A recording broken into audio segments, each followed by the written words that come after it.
course has helped me by actually showing me what being a child psychotherapist would be like in a way. You know, it's actually, lots of my teachers were clinicians, so I actually heard about the reality of what it was, what being a child psychotherapist was like. The Masters helped with my training by giving me a really thorough grounding in psychoanalytic theories of child development, a really good grounding in observation skills, which I've built on throughout the training, and also a very useful experience of being taught by very distinguished child psychotherapists who had excellent clinical skills and being shown the kind of very rigorous Anna Freud Centre model of thinking about children. The research part of the Masters with UCL prepared me really well for the doctorate part of the child psychotherapy training.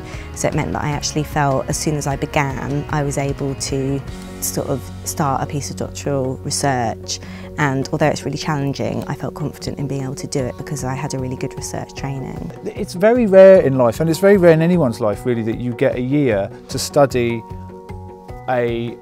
one subject and really think about it, really go through it, really discuss it.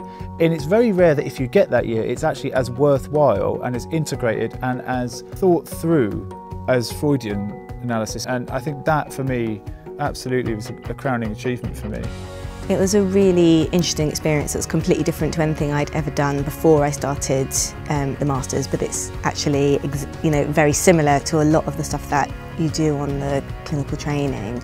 So it really prepared me well for the type of thinking that you do when you start to train as a psychotherapist.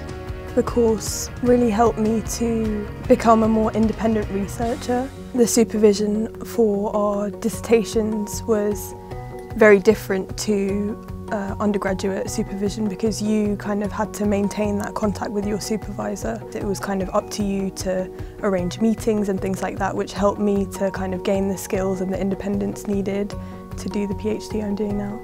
For me, what was quite unique about that Masters was the observation component. I was used to being very active with children and families, so learning how to observe, how to not be in the middle of things was wonderful. Difficult, challenging, but incredibly helpful, and actually one of the most helpful things for me when I started my clinical training in the NHS.